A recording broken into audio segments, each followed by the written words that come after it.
السلام علیکم دوستوں، بنگلہ دیش کے خلاف پی سی بی نے 3 T20 میچز کی سیریز کے لیے 18 کھلاڑیوں کا اعلان کر دیا ہے۔ آئیے آپ کو اس ویڈیو میں تبدیلیوں کے بارے میں بتاتے ہیں کہ پاکستانی اسکواڈ میں کون سی تبدیلیاں کی گئی ہیں اور ان 18 کھلاڑیوں کے نام بتاتے ہیں جو بنگلہ دیش کے لیے آج روانہ ہو چکے ہیں۔ لیکن اس سے پہلے چینل کو سبسکرائب کر کے ساتھ بیل آئیکن ضرور انیبل کر دینی ہے۔ چلیے دیکھتے ہیں پاکستانی اسکواڈ۔ نمبر 1 پہ ہیں کیپٹن بابر اعظم، نمبر 2 پہ محمد رضوان وکٹ کیپر،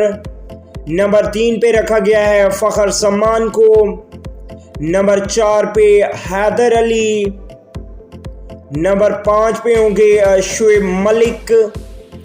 نمبر 6 پہ وکٹ کیپر بیٹسمین سرفراز احمد،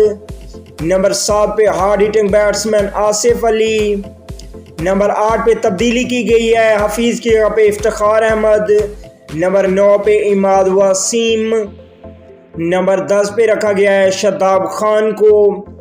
اور نمبر 11 پہ رکھا گیا ہے محمد نواز کو۔ نمبر 12 کی بات کریں تو سپن بولر عثمان قادر کو شامل کیا ہے،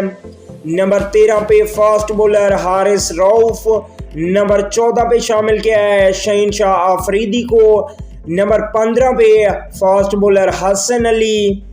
نمبر 16 پہ ہوں گے محمد وسیم جونیئر، نمبر 17 پہ شامل کیا ہے خوش دل شاہ کو، اس کے علاوہ نمبر 18 پہ شامل کیا ہے شاہ نواز دھانی کو۔